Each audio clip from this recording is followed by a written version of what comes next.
Assalamualaikum warahmatullahi wabarakatuh. Selamat pagi dan salam sejahtera bagi kita semua. Hai semuanya, apa kabar? Saya harap kalian semua sehat sehingga dapat mengikuti mata kuliah ini walaupun secara online dengan tetap semangat.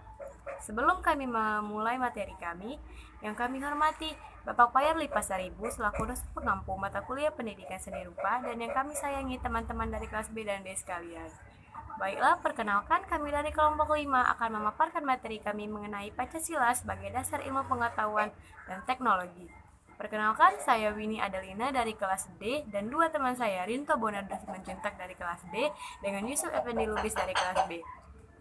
Baiklah, materi yang pertama akan disampaikan oleh Saudara Rinto. Kepada Rinto, saya persilahkan. Baiklah, perkenalkan nama saya Rinto Bonardo Simanjuntak. Saya akan memaparkan materi nomor 1 yang berjudul Pengaruh Pengembangan IPTEK yang tidak sesuai dengan nilai-nilai Pancasila dan ajukan tawaran sosial pengembangan IPTEK yang sesuai dengan nilai-nilai Pancasila. Gambaran pengembangan IPTEK yang tidak sesuai dengan nilai-nilai Pancasila dalam upaya manusia mewujudkan kesejahteraan dan peningkatan harkat dan martabat, maka manusia mengembangkan ilmu pengetahuan dan teknologi. Ilmu pengetahuan dan teknologi pada hakikatnya merupakan suatu hasil kreativitas rohani manusia. Unsur jiwa manusia meliputi aspek akal, rasa, dan kehendak. Akal merupakan potensi rohania manusia dalam hubungan dengan intelektualitas. Rasa dalam bidang etentis dan kehendak dalam bidang moral. Atas dasar kreativitas, akalnya manusia mengembangkan IPTEK dalam rangka untuk memperoleh kekayaan alam yang disediakan oleh Tuhan Yang Maha Esa. Oleh karena itu, tujuan yang esensial dari IPTEK adalah demi kesejahteraan umat manusia. Sehingga IPTEK pada hakikatnya tidak bebas nilai, namun terkait oleh nilai. Dalam masalah ini, Pancasila telah mengembangkan dasar nilai-nilai bagi pengembangan IPTEK demi kesejahteraan hidup manusia. Pengembangan IPTEK sebagai hasil budaya manusia harus didasarkan pada moral ketuhanan dan kemanusiaan yang adil dan beradab. Pancasila yang sila-silanya merupakan suatu kesatuan yang sistematis haruslah menjadi sistem etika dalam pengembangan IPTEK. Terima kasih. Terima kasih kepada Saudara Rinto yang telah memaparkan materinya kepada kita semua. Materi selanjutnya akan disampaikan oleh Saudara Yusuf. Kepada Saudara Yusuf, saya persilahkan. Oke, di sini saya akan melanjutkan pembahasan berikutnya yang kedua, yaitu tentang dampak positif dan negatif perkembangan IPTEK kepada masyarakat secara umum. Berikut dampak negatif dan positif dari keempat aspek tersebut. Yang pertama yaitu di bidang ekonomi, di mana dampak positifnya antara lain sebagai berikut. Produktivitas dunia industri semakin meningkat, pertumbuhan ekonomi akan semakin tinggi, persaingan dalam dunia kerja semakin menuntut pekerja untuk selalu menambah skill dan pengetahuan yang dimiliki. Dampak negatifnya antara lain sebagai berikut. Terjadinya pengangguran bagi tenaga kerja yang tidak mempunyai kualifikasi yang sesuai dengan yang dibutuhkan. Sifat konsumtif sebagai akibat potensi yang ketat pada era globalisasi akan juga melahirkan generasi yang secara moral mengalami kemerosotan. Di bidang yang ketiga yaitu di bidang budaya. Dampak positifnya antara lain sebagai berikut. Mempermudah seseorang di suatu negara mengetahui berbagai macam budaya yang ada di belahan bumi yang lain. Mempermudah adanya pertukaran pelajar antara negara. Mempermudah pendistribusian karya-karya anak bangsa. Baik, di dampak negatifnya antara lain sebagai berikut. Terjadinya akulturasi budaya yang selanjutnya perkembangan menjadi budaya massa.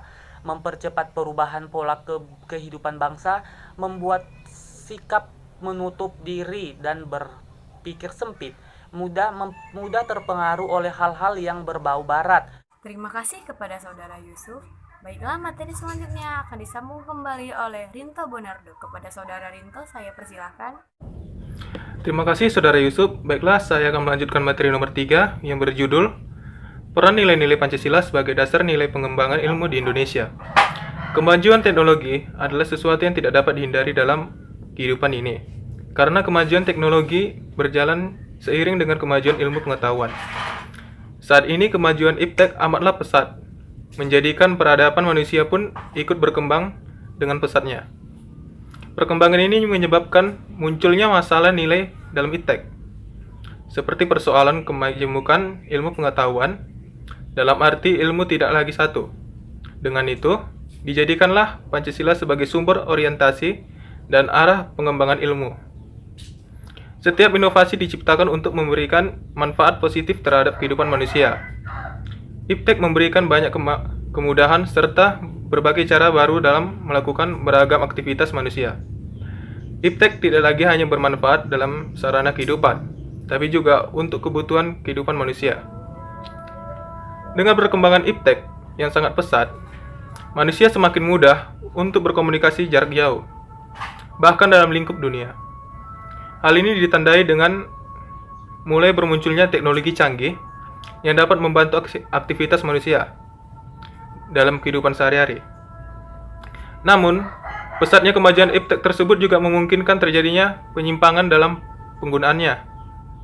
Hal ini dikarenakan begitu mudahnya segala informasi masuk tanpa ada proses penyaringan. Maka dari itu, kita harus memakai Pancasila dengan benar, bukan hanya mengerti arti Pancasila dan menjadikan Pancasila sebagai pondasi atas apa yang kita lakukan. Kemudian ada peran lain yang lebih khusus, yaitu peran langsung mahasiswa Indonesia sebagai agent of change yang membawa balik bagi Indonesia. Terima kasih kepada Saudara Rinto yang telah memaparkan materinya, dan materi yang terakhir akan disampaikan oleh saya sendiri. Materi yang keempat ialah pandangan kepala negara yang pernah berkuasa di Indonesia tentang peran nilai budaya dan kemanusiaan dalam pengembangan IPTEK. Yang pertama, menurut Presiden Soekarno, ia dikenal sebagai seseorang pembicara ulung yang membangkitkan semangat nasionalisme rakyat. Soekarno memiliki andil dalam penyusunan Pancasila, perumusan konstitusi negara, serta pembentukan NKRI. Melalui diplomasi yang dilakukannya di PBB, Indonesia mulai mendapatkan tempat dan pengakuan di mata internasional. Yang kedua, menurut Presiden Soeharto, ia dikenal sebagai Bapak Pembangunan. Gaya kepemimpinan Presiden Soeharto merupakan gabungan dari gaya kepemimpinan proaktif ekstraktif dengan adaptif antisipatif, yaitu gaya kepemimpinan yang mampu menangkap peluang dan melihat tantangan sebagai suatu yang berdampak positif, serta mempunyai visi yang jauh ke depan dan sadar akan perlunya langkah-langkah penyesuaian. Ia berjasa dalam pembangunan sekolah-sekolah, infrastruktur, fasilitas umum, dan pelayanan publik. Yang ketiga, menurut B.J. Habibie, Presiden B.J. Habibie memiliki gaya kepemimpinan dedikatif fasilitatif yang merupakan sendi dalam kepemimpinan demokratis. Pada masa pemerintahannya, kebebasan pers dibuka selebar-lebarnya, sehingga melahirkan demonstrasi yang lebih lebar. Gaya komunikasinya penuh spontanisitas, meletup-letup, dan responsatif terhadap perubahan. Yang keempat, menurut Presiden Abdurrahman Wahid atau akrab disapa Gus Dur, memiliki gaya kepemimpinan responsatif akomodatif yang berusaha untuk mengagresiasikan semua kepentingan yang beraneka ragam. Gus Dur berjasa dalam penanaman kesadaran generasi muda akan peluang menjunjung tinggi pluralisme dan toleransi terhadap perbedaan ras atau golongan.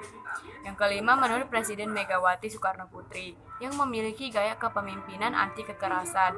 Di masa pemerintahannya, tidak banyak terjadi kasus besar dan konflik yang melibatkan massa. Ia memiliki andil dalam perbaikan fasilitas dan institusi kepolisian. Pemerintahan Megawati minim prestasi. Ia juga dikenal atas penjualan saham beberapa BUMN serta aset-aset penting negara. Dan yang terakhir, menurut Presiden Susilo Bambang Yudhoyono, yang memiliki gaya kepemimpinan responsif, demokratis, dan proaktif. Kebebasan berpendapat dijunjung tinggi pada masanya. Presiden SBY memiliki andil besar dalam recovery Aceh pasca bencana tsunami yang menewaskan 280.000 orang pada tahun 2004. Kebijakannya dalam finansial dan perekonomian yang diambil pada kepemimpinan SBY membuat ekonomi Indonesia tumbuh menjadi nomor 2 yang terkuat di Asia. Baiklah, demikianlah hasil dari presentasi dari kelompok kami tentang Pancasila menjadi dasar nilai pengembangan ilmu. Bagi para audiens yang ingin bertanya maupun memberi saran dan kritik, kami persilakan secara hormat. Terima kasih.